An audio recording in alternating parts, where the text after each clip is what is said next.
Here's a gift, $2,000. After giving birth, my husband and I returned to his family home, and his mother handed us an envelope supposedly containing $2,000 as a baby gift. After checking the contents, I threw the envelope into the trash. This was the final straw after enduring daily disparagement from my mother-in-law and senior employees. What are you doing? Apologize to my mom. I sternly told my flustered husband. Can you say the same thing after seeing this? Upon checking the contents of the envelope, my husband glared at his mother with an anger I'd never seen before. This moment led my husband to make a crucial decision. My name is Alice Catcher, 28 years old. I married Harrison through an arranged marriage. Harrison, 2 years older than me, is the eldest son of a patisserie and was strictly raised to be the heir. He is a very gentle and kind person. From the first time we met, I was drawn to his kindness. I want to share the beauty and delicate taste of my pastries with the world. Will you help me make this dream come true? Harrison said this and gave me a pastry that he made in my image instead of an engagement ring. As I shed tears of joy, Harrison continued. When we get married, you will work at our shop. Also, you'll live with my parents in their home, is that all right? Living with his parents was a condition of our marriage. Marrying an heir comes with its challenges, but with Harrison by my side, I was sure I could handle it. I accepted his proposal, and we became husband and wife. As promised, after the wedding, we started living with my in-laws in the house that also serves as the patisserie. Alice, since you've married into this family, you must be prepared. Behave appropriately as a wife. Yes. On the day I stepped into my husband's family home, my mother-in-law immediately hit me with strict words. The sweet married life I had dreamt of did not exist in this world. Alice, how many times do I have to tell you? Learn our customs properly. As the daughter-in-law, you need to be more aware of your actions. It's such a burden for your mother-in-law to have to deal with someone as troublesome as you.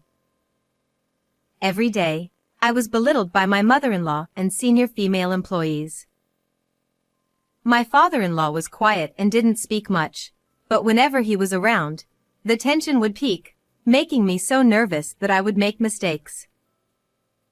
Seeing this, my father-in-law would openly sigh at me. There was no place for me to relax in this house. But I was determined to work hard to gain everyone's approval and not be an embarrassment to Harrison. This determination was my only support. In the midst of all this, I found out I was pregnant. Take care of yourself and have a healthy heir. Everyone, including my mother-in-law, started to show concern for my well-being. At the 5-month checkup, I learned the baby's gender and announced it to my in-laws and Harrison during dinner. The baby is a girl. For a moment, everyone froze. A girl? Oh, a girl. No one offered any words of congratulations. Harrison kept his head down and continued eating silently, avoiding eye contact with anyone. I felt disheartened by their reactions. Is an heir only acceptable if it's a boy? Confused by the family's expectations, I anxiously ate my dinner. The next day, everyone's attitude changed dramatically. Pregnancy isn't an illness. Stop being so lazy and work properly. As soon as they learned the baby was a girl, the daily belittlement and overworking resumed. Why can't a girl inherit the patisserie? It's so sad that my child isn't welcomed and celebrated. I began to worry about my unborn daughter. I vowed to protect her no matter what. Harrison, you must have noticed. Since I married into this family, I've been belittled every day by your mother and the senior employees. Now that they know the baby is a girl, their treatment is unbearable. One day, unable to bear it any longer, I confided in Harrison. He looked troubled. I'm sorry, Alice. I'm still in training and don't have the right to oppose my family. Please endure it. Once you get better at your work, they'll stop criticizing you. I'm happy with our baby whether it's a boy or a girl. Please take care of yourself. With these words, he quickly headed to the bath. Though Harrison showed some concern for my well-being, I was disappointed by how unreliable he seemed. However, I touched my belly and told myself, I can't let this get me down. I'm going to be a mother. I have to be strong for my child. With renewed determination, I endured the mistreatment and belittlement alone, dreaming of the day my baby would be born healthy. In my in-laws' house, I was mainly responsible for preparing dinner. When buying ingredients, I would pay for them first and then get reimbursed by my mother-in-law after showing her the receipts. This system meant that I couldn't buy what I wanted without her scrutinizing the receipts. However, after becoming pregnant, I often craved sour and sweet things. Should I buy it? But I don't want to hear more snide remarks from my mother-in-law. Despite this internal struggle during shopping, I never had the courage to buy what I wanted. One day, my craving for something sweet became unbearable. I couldn't resist any longer and asked Harrison in the workshop, I'm craving something sweet because of the pregnancy. Could I have some scraps if there are any? Sure, wait a moment. Harrison discreetly wrapped some leftover scraps in plastic wrap and handed them to me. Thank you. Just then, my mother-in-law appeared. What are you doing here, Alice? She looked at the scraps in my hand. How disgraceful. This is a workshop for professionals. You are not allowed in here anymore. She took the scraps and chased me out of the workshop. One day, when I opened the refrigerator to prepare dinner, I found it stuffed with high-end ingredients like expensive beef. I asked my mother-in-law for permission to use them. Can I use the food in the fridge? What are you talking about? Those are for Cindy, who's coming back the day after tomorrow. Don't touch them. Cindy is Harrison's sister, who married a farmer. She was 3 months pregnant and returning home because of severe morning sickness. 3 months pregnant and returning home? At 7 months pregnant, I've been told, pregnancy isn't an illness. Despite my feelings, thinking about it only made me more miserable. I pulled myself together and prepared dinner with other ingredients. When Cindy came home, my mother-in-law was in high spirits all day. Having opposed Cindy's marriage to a farmer, my mother-in-law was overjoyed to have Cindy back home. I'll make dinner today, Alice. Why don't you go for a walk and relax? Unusually kind, my mother-in-law's offer was rare. Normally, evenings were busy, so I took her up on the offer to enjoy a leisurely walk. Oh, the sky is so high. Looking up at the sky for the first time in a while, it was a calming red, enveloping me in warmth. As I placed my hand on my belly, I felt the baby move. Mommy will work hard for you. Stay healthy and come out soon. I whispered to my unborn child. The smell of steak greeted me when I returned home. As I approached the living room, I heard voices from inside. Cindy, eat plenty for the baby's sake. Peeking inside, I saw my mother-in-law setting a feast before Cindy. My father-in-law and Harrison were also there, quietly eating steak. What about Alice's portion? At Harrison's question, my mother-in-law replied, "Oh, it's fine. I made some stew for her." Without another word, Harrison averted his gaze from me. "So there's no steak for me." Unable to bear it any longer, I quietly retreated to our room. Even though I'm pregnant like Cindy, no one tells me to eat plenty. Instead, I'm excluded. The realization of being treated so unfairly overwhelmed me, and I couldn't stop the tears. Why do I have to endure such treatment? No one in this house welcomes me or my baby. I wish I could just leave this place. Tears streamed down my face uncontrollably. After a while, Harrison came over with a cold steak. I brought my portion secretly. It's cold, though. I'm sorry for making you feel even worse because of my sister's visit. Harrison apologized with a genuinely remorseful look. I wish I could be more assertive. I'm not good with Mom or Sis. Mom had a tough time being harassed by my grandmother, so she probably thinks this is how in-law relationships should be. Sis has disliked me since childhood because I was the pampered eldest son, and she would always be mean to me behind the scenes. Both of them are strong-willed and troublesome, so honestly, I don't want to be involved with them. His family's issues were none of my concern. Even though he apologized, I realized that he wouldn't protect me or our child in the future. His unreliability made me feel even more miserable. Urged by him to eat the steak, I had no appetite, but I forced myself to eat the cold steak for the sake of the baby.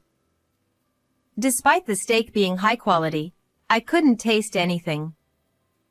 Mechanically chewing, I somehow managed to swallow it. Life after Cindy returned was particularly hard on me as a pregnant woman. "Alice, fetch this for me." Despite my large belly, she made me do chores. Cindy should rest until her morning sickness subsides. Meanwhile, Cindy lounged around all day, pampered by her family. We were both pregnant, but my belly was much bigger. It was unfair. I had no choice but to endure it quietly for now. Alice, I bought some pudding for you. Feeling pity for the harsh treatment I endured, Harrison began secretly buying me things I wanted to eat, which was a small comfort. One day, I saw in Cindy's room a collection of high-end baby and maternity items. I had bought everything cheaply from an outlying store out of consideration for my in-laws. Both our babies are their grandchildren, so why such disparity? Trying not to dwell on it, I still felt deeply saddened. Finally, on December 20th, I gave birth to a baby girl. Harrison was overjoyed and cried tears of happiness. I'll become responsible and protect you and our child. He promised. After being discharged, I returned to the in-laws' house, where surprisingly, his mother greeted us with a smile. "Let me hold her." When I handed over the baby, she, having raised 2 children, skillfully soothed her. Even she finds her grandchild adorable. Her behavior reassured me a bit. After a while, she handed the baby back to me and took an envelope from her pocket, giving it to him. "Here's $2,000 as a gift." "What? That much?" I was surprised, but he seemed unfazed. Maybe such amounts were customary for celebrations in this house. He handed me the envelope without checking the contents, so I took it after placing the baby in the crib. I decided to check inside just in case. What's this?" She averted her gaze with a smirk. "That's enough." I threw the envelope into the trash. Hey, what are you doing? Apologize to Mom. He panicked. Can you still say that after seeing this? I picked up the discarded envelope and showed him its contents. His brows furrowed. The envelope didn't contain $2,000 but a bundle of receipts and invoices for luxury baby items and maternity goods that his parents had bought for Cindy. What is this, Mom? Even he raised his voice. It's normal for the eldest son's family to cover our expenses. She shamelessly spouted nonsense. Why should we pay for Cindy's maternity and baby goods? I couldn't stay silent anymore. I resolved to leave this house with my child.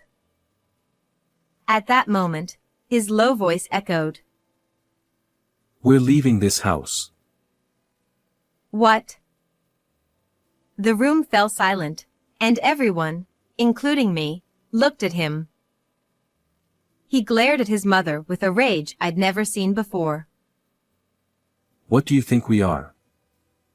I've been dissatisfied with your treatment of Alice, your reaction when our baby was a girl, and your interference with the business. I endured it because I wanted to become capable enough to manage the patisserie. But I've reached my limit. We're leaving. I won't take over the store. Thank you for everything. He bowed deeply to his parents. Shocked into silence, they eventually left the room quietly. Alice, I'm truly sorry. I'll protect you and our child from now on. I decided to leave without consulting you, but will you stay with me? His usual gentle face had returned. Yes. Thank you for protecting us. We'll face everything together as a family. The next day, he immediately started looking for a new place, and within a week, the three of us began a new life. The new apartment was small, but it was a peaceful and happy space for me. Eat well and rest whenever you can. And surprisingly, the new place was just a 5-minute walk from my parents' house. Harrison is wonderful. It's rare for someone to admit their weaknesses and ask for help. According to my mother, he had explained and apologized to my parents that night, asking for their support. Always rely on us. We're thrilled to have you close by. Her kindness brought me to tears. Meanwhile, his mother sometimes asked him to bring the baby to visit, but he only sent photos.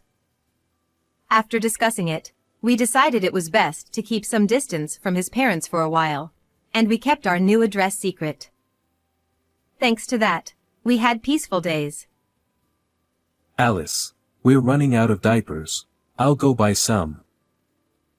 He actively helped with chores and childcare, and we cherished our modest happiness every day. I want to start a business. One day, he told me this. Drawn to the allure of sweets since childhood, he hadn't given up on working with them, even after giving up on inheriting the family business. He still dreamed of sharing the beauty and delicate taste of sweets with the world. He decided to start an online sweets company. Inspired by him, I also wanted to help fulfill his dream. Utilizing my brief experience with the in-laws bakery, I brainstormed ideas while managing housework and childcare. Look at the pretty sweets Daddy made. One day, he showed our child his sweets. Although our baby couldn't eat them, they were mesmerized by the gentle colors and giggled excitedly. Seeing this, I had an idea. How about making sweets that even babies can eat? Envisioning the baby's smile, I shared the idea with him. That's a great idea. He embraced the concept. We focused on developing baby-friendly sweets using natural sweetness from ingredients like yams, without sugar or artificial colors, showcasing the ingredients' natural hues. Within 3 months, we created the envisioned product.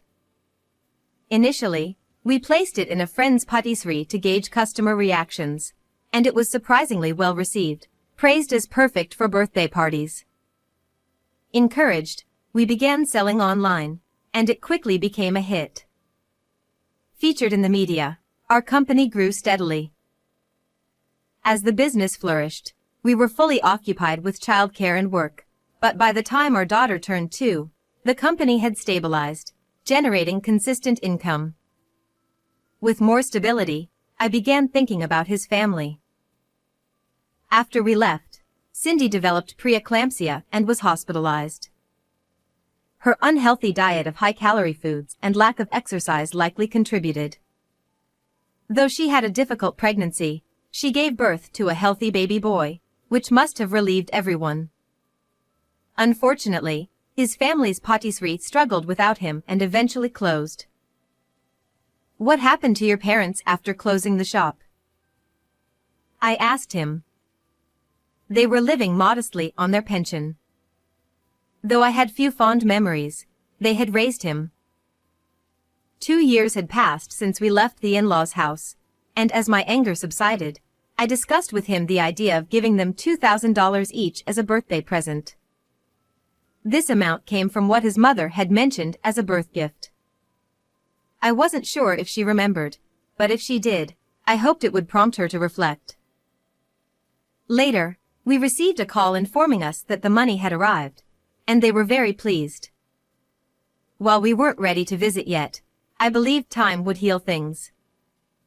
As long as we lived with dignity, things would eventually improve. Parenting was still challenging, but with the support of my parents, I could work on our confectionery business with him. Mom, is this my candy? Yes, Daisy. Aren't the petals beautiful? Do you like it? Delicious. I'm happy. She put her hands on her cheeks, showing a very happy expression. This was a candy we developed for 1-year-olds that melts in the mouth without chewing. It was shaped like the petals of the flower daisy, after our daughter's name. I hoped this candy would bring smiles to everyone, just like our daughter does. Mommy say, ah, for me. She placed the candy in my mouth, and its gentle sweetness melted away. I love your face when you eat candy, Mommy. I wished that such happy moments would come to people worldwide as they enjoyed our sweets. How did you enjoy today's story? Please don't forget to subscribe to our channel. See you in the next video.